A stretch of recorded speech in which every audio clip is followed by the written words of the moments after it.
The night the screen started watching back. I never thought a normal night would follow me for the rest of my life. It was just after 10:30 p.m. when I pulled off the highway and into a gas station on the outskirts of Flagstaff, Arizona. The place sat alone between stretches of pine forest and empty road, one of those stations you stop at only when your fuel light starts blinking and you don't have a choice. The fluorescent lights buzzed overhead, throwing harsh white reflections across the cracked pavement. Inside, the store smelled like burnt coffee and cleaning chemicals. There were only a few people scattered around, an older man scratching lottery tickets at the counter, a tired-looking cashier, and one guy standing ahead of me in line. He looked normal enough. Mid-30s, work boots, flannel jacket. We exchanged a nod. Nothing strange. That's when he walked in. He didn't rush. He didn't hesitate. He moved like he already belonged there. He was tall, pale, with blonde hair cut awkwardly straight across his forehead like someone had done it themselves with kitchen scissors. His eyes lingered on people a little too long. When he smiled, it didn't reach them. "What's up, man?" he said suddenly, stepping between me and the guy ahead of me as if we were old friends. "Didn't expect to see you here." I opened my mouth to correct him, but the other guy laughed nervously instead. Yeah. Small world, I guess." The blonde guy clapped his hands together, energized. "Name's Tim. You guys look like you could use a drink." I remember feeling trapped. Not physically, just socially cornered, like the only way out was to smile and nod until it was over. He talked fast. Too fast. About the hotel across the street. About how boring nights were. About how people didn't really live anymore. I paid for my gas as soon as I could and left. Through the window, I saw Tim walking out with the other guy, his hand resting a little too firmly on his shoulder as they crossed toward the hotel. I told myself it wasn't my business. That night, after dinner and a shower, I plugged my phone in and noticed a notification. "Snapchat. Tim added you." I frowned. I didn't remember giving him my username. But then again, the whole interaction had felt rushed and uncomfortable. I ignored it. At 2:47 a.m., curiosity won. I opened Snapchat. The first image made my stomach tighten. Tim and the guy from the gas station stood in a dim hotel room, holding up shot glasses. The caption read, "You should have joined us." I didn't reply. I turned my phone face down and tried to sleep, but something felt wrong. At 3:18 a.m., my phone vibrated again. Another snap. This time it wasn't playful. The camera shook violently. The room was darker. The man from the gas station was on the floor, his face swollen and bloody, trying to crawl away. Tim's laughter filled the background, high-pitched, excited. "Stay awake," Tim said, his voice cheerful. "I want you to remember this." I froze. Snap after snap followed, each one worse than the last. Bruises deepening, blood pooling. The man crying, begging, promising anything. Tim never sounded angry. He sounded thrilled, like this was something he'd been waiting to share. I tried to close the app, but my hands wouldn't move. The final video was short. Tim leaned close to the camera, breathing hard, eyes shining. "People think monsters hide in the dark," he whispered. "They don't. We post." The screen went black. I screamed and called 911 with shaking hands, stumbling over my words as I tried to explain. By the time police tracked the location from the snaps, it was too late. The man was already dead. His body would be found days later, burned and dumped miles away. Tim was arrested the next morning. Everyone told me I did the right thing, that there was nothing more I could have done. But that's not what haunts me. What haunts me is what happened next. Weeks later, long after the case faded from the news, I received another Snapchat notification. Unknown user. No name. No profile picture. Just a message. "You watched." I blocked the account. Then another appeared. "You stayed." I deleted Snapchat entirely. That night, my phone lit up anyway, screen turning on by itself, glowing softly in the dark. For a split second, I saw a reflection staring back at me from the glass. Smiling. The algorithm knows your name. I deleted Snapchat that night. At least, I thought I did. The icon vanished from my phone. My account was gone. My email confirmed the deletion. Everything about Tim, the snaps, the messages, the memory was supposed to be erased. But fear doesn't work like software. 4 days after, I jumped at every vibration. Every notification sound made my heart stutter. I stopped sleeping with my phone beside me. I turned it face down on the dresser, like it was something alive. Then the dreams started. In the dreams, I was always standing inside that gas station again. The lottery machine buzzed. The lights flickered. And Tim was never there at first. He always appeared behind me, reflected in the freezer door glass, smiling like he'd been waiting for me to notice. I woke up every time before he spoke. A week later, I returned to work, trying to convince myself life could still be normal. My job was boring, predictable, exactly what I needed. Numbers, spreadsheets, silence. At lunch, a coworker slid into the chair across from me. "Hey," she said. "Did you see this?" She turned her phone toward me. My stomach dropped. It was a compilation video titled 11 Disturbing Clips the Internet Tried to Forget. The thumbnail showed blurred faces, red warning text, and, worst of all, a familiar hotel room carpet. I didn't click it, but the algorithm didn't care. That night, the video appeared again. And again. Recommended. Suggested.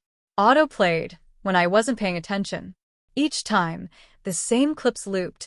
Haunted houses, moving objects, shadow figures, hospital hallways. And then, a new segment. A darkened hotel room. Shaky footage. A man on the floor. The uploader's voice said, "This video was reportedly shared via social media shortly before the suspect was arrested." My hands trembled as I slammed the laptop shut. They were sharing it. Not Tim's account, but pieces of it. Cropped. Edited. Sanitized. Turned into content. That was when I realized something that made my blood run cold. The video hadn't ended with Tim's arrest. It had started something. The messages returned 3 nights later. Not on Snapchat. On my phone's lock screen. Unknown app. Still watching? I didn't open it. Another message followed seconds later. "They like it." My phone buzzed again. "They want more." I powered it off. The screen stayed on. The next morning, I went to the police station. I told them everything again. The messages. The videos resurfacing. The feeling that something was still following me. The officer listened patiently, typing notes, nodding along.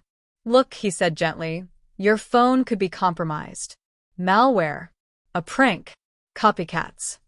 What about the messages that appear when the phone is off?" He paused. Phones don't do that. I laughed then. A short, broken sound. I know. That night, I borrowed an old phone from a friend. New number. New accounts. Clean slate. For one evening, the silence felt real. Then I opened YouTube. The video had climbed to millions of views. The comments were worse.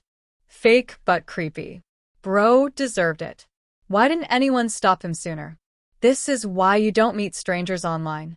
Buried deep in the replies, one comment froze me in place. "Some of us tried." The username was a string of numbers. I clicked it. No profile. No uploads. Just a single comment posted under dozens of similar videos. Always the same line. "Some of us tried." That night, my old phone, powered off, SIM removed, lit up. The screen glowed softly, illuminating the room. A video played on its own. It wasn't Tim.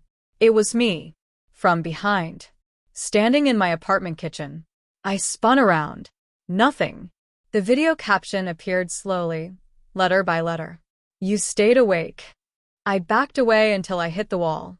The screen flickered, then showed a collage of faces, blurry, distorted, frozen mid-scream. Men. Women. All watching. A final message appeared. "You're part of it now." The phone went dark. The next morning, the video was trending. A new category had been created. Unexplained live streams. And the first clip? A grainy video titled, "Man Realizes He's Being Watched." It had my kitchen in the thumbnail. "You are still watching." I stopped leaving my apartment. Not because I was afraid of the outside, but because the outside had started coming in. The morning after the video went viral, my phone wouldn't stop buzzing. Messages poured in from strangers. Some asked if I was okay. Some accused me of staging it. A few thanked me for the content. One message stood out. Unknown user. We didn't mean for it to choose you. I blocked them. 3 more appeared. It happens to the ones who stay. The ones who don't scroll away. The ones who finish the video. I unplugged my internet router. The apartment went quiet, too quiet. No traffic noise. No distant sirens. Even a refrigerator stopped humming. Then I heard breathing. It wasn't behind me. It was coming from my laptop. The screen flickered to life, even though it was closed. Lines of static crawled across the display, resolving into familiar thumbnails. Haunted houses. Hospital corridors. Shadow figures standing too still. A progress bar appeared at the bottom. Uploading 87%. No, I whispered. I didn't record anything. Text appeared over the static. You don't have to. The camera icon flashed. I grabbed the laptop and slammed it shut. The breathing stopped. That night, I finally slept. And dreamed. I stood in a massive dark room filled with rows of glowing screens. Each one showed a different clip, people filming themselves, narrating their fear, running toward or away from something unseen. Behind every screen stood the same figure. Not Tim. Something worse. It didn't have a face, just a smooth, reflective surface like a phone screen turned black. When it moved, the images on its body shifted. Videos played across it. Comments scrolled down its arms. Likes pulsed where a heart should have been. It leaned toward me. You watched, it said, in 1,000 overlapping voices. You stayed. I woke up screaming. The next morning, news broke nationwide.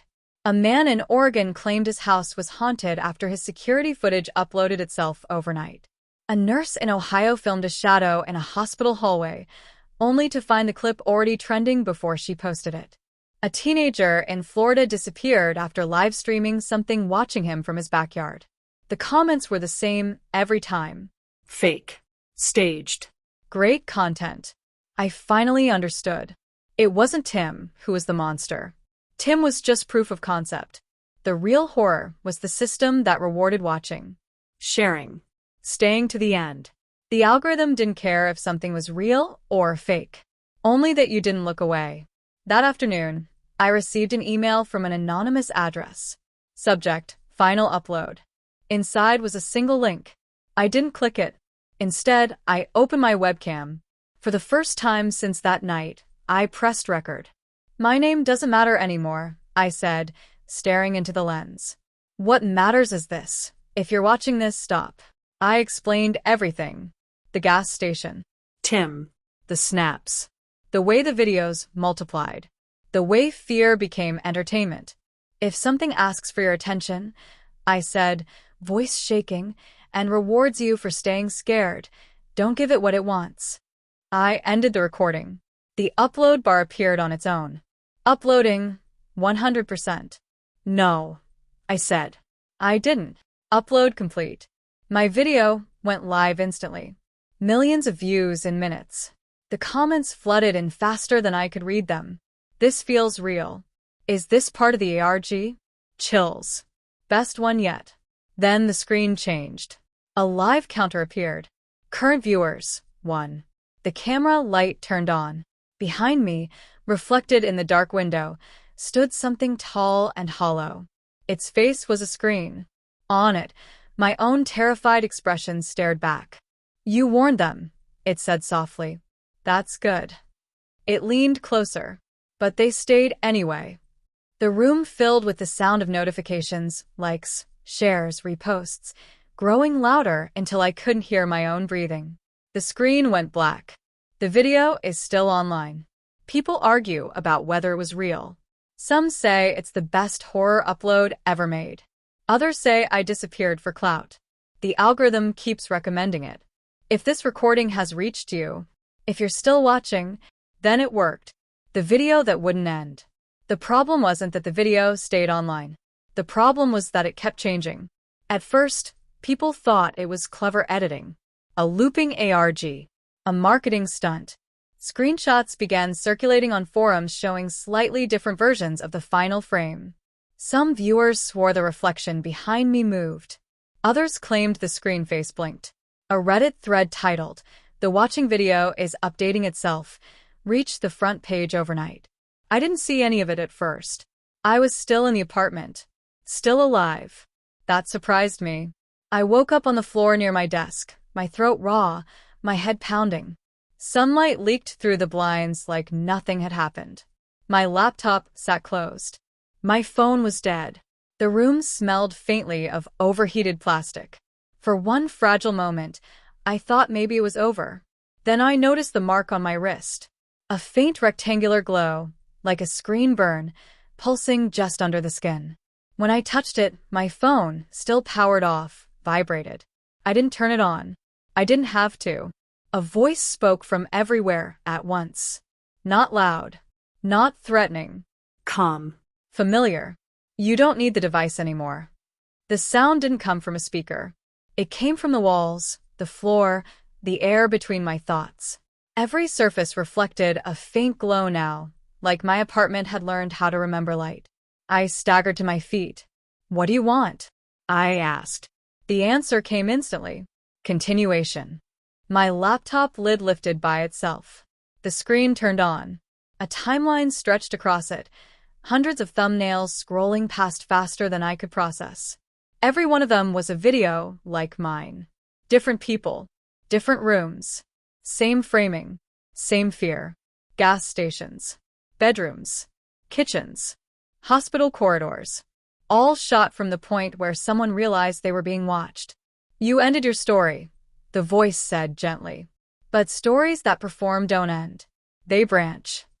The thumbnails slowed. I recognized some faces. News clips I'd seen. Viral posts that vanished as fast as they appeared. Comment sections arguing authenticity while the view counts climbed. At the center of the screen, one thumbnail enlarged. Live, 0 viewers. It was my apartment. Right now. I turned slowly. Nothing stood behind me, but the counter ticked. 1 viewer. 2 viewers. 5 viewers. My chest tightened. Stop. The mark on my wrist pulsed again, brighter this time. A small interface bloomed across my skin. Icons, metrics, a red, blinking steadily. Live. I felt it then. The camera wasn't in the room. It was me. My vision sharpened unnaturally. I could sense where the light was strongest, where shadows looked best. I knew instinctively which angle made the room feel smaller, more claustrophobic. The voice returned, closer now. "You were chosen because you understand pacing. You didn't look away. You stayed to the end." The view counter climbed faster. Comments began to scroll across the laptop screen. "This one feels different. Is this actually Liv? Why does it feel like he can see us?" I backed toward the wall. "People are going to get hurt," I said. A pause. Then, people were already watching. The room darkened slightly, the way it does when a video is about to climax. We don't create the hunger. We feed it. The front door rattled. Not from outside, but from inside, like something on the other side was trying to remember how doors worked. The comments exploded. "Did you hear that? Don't open it. This is insane." The handle twisted. I felt a pull inside my chest, not fear, but something worse. Engagement. I understood then. As long as I resisted, the video grew. As long as viewers begged me not to move, the moment stretched. The algorithm loved hesitation. If I ran, they'd follow. If I screamed, they'd clip it. If I vanished. The screen flickered. A new prompt appeared, hovering in the air in front of me. End stream? Yes/no. The door went still. The comments slowed. Every viewer was waiting. I looked down at the glowing mark on my wrist, then back at the camera that wasn't there. And for the first time since this began, I smiled. Because I finally knew how to end it. When the viewer becomes the door. I chose an O. The moment I did, the counter froze. Current viewers, 14,912. The comments stopped scrolling mid-sentence, like the internet itself had held its breath. The door behind me, still closed, creaked softly, as if disappointed. The voice didn't argue this time. It sounded curious. Why? I swallowed. My mouth felt dry, like I'd been talking for hours even though I hadn't said a word. Because you only exist if someone's watching, I said. And I'm done performing. A faint ripple passed through the room. The light dulled. The glow on my wrist flickered, unstable, like a buffering video. The voice answered slowly. You misunderstand. We don't need you to perform. We need you to connect. The laptop screen split into dozens of windows, each one a live feed. People sat in bedrooms, cars, offices, dorm rooms, faces lit by screens, eyes fixed, waiting. I felt them then. Not individually. Collectively. A pressure. A presence. Like a crowd leaning forward at the same time. Every viewer opens a door. The voice continued. You were just the first one to notice. The door handle behind me turned. This time I didn't jump. I walked toward it. The comments resumed, frantic now. What is he doing? Don't go near it. This feels wrong. I placed my hand on the handle. It was warm. Not human warm. Screen warm. Here's the problem, I said quietly. You think attention is the same as consent. The glow on my wrist surged painfully, icons scrambling, metrics spiking. They're choosing to watch, the voice said, sharper now. Just like you did. I shook my head. No. They're choosing not to look away. That's different. I pulled the door open. There was no hallway. No darkness. Just a vast, endless grid, screens floating in every direction, each one showing a different moment of fear. Some were live. Some were paused forever. And standing between them, moving effortlessly from frame to frame, was the thing with the screen face. Up close, it wasn't towering or monstrous. It was empty. A vessel shaped by attention. You don't haunt houses, I said. You haunt platforms. The entity tilted its head. On its face, my own terrified expression played back on loop. You can't stop it, it said. There will always be viewers. I know, I replied. But you don't get to choose who becomes the doorway. I raised my wrist. The interface burned brighter than it ever had, then cracked, fractures of light spreading across it like a shattered screen. On every feed, the image stuttered. View counts dropped. Comments lagged. People blinked, confused, suddenly aware of how long they'd been staring. I felt the pull weaken. You fed on staying, I said. So I'm leaving. I stepped forward, not into the grid but through it. For a split second, I was everywhere. Every screen, every viewer, every paused moment of fear. I felt the hunger recoil, panicked, scrambling for focus. Then, silence. I woke up in a hospital room. Daylight. Beeping monitors. A nurse asking me my name. My phone sat on the bedside table, powered on. No Snapchat. No mysterious apps. No notifications. The videos vanished overnight, replaced by error pages and dead links. People argued online about a mass glitch. Some swore they remembered watching something terrifying that no longer existed. The algorithm moved on. It always does. I was discharged 2 days later. I moved, changed jobs, learned how to put my phone down when the screen tried to pull me in. Most nights it works, but sometimes, very rarely, I'll catch my reflection in a dark screen. And for just a moment, it feels like something is checking to see if I'm still watching. So, if you're hearing this, if you feel that pull, do yourself a favor. Close the app. Look away. And don't wait for the end.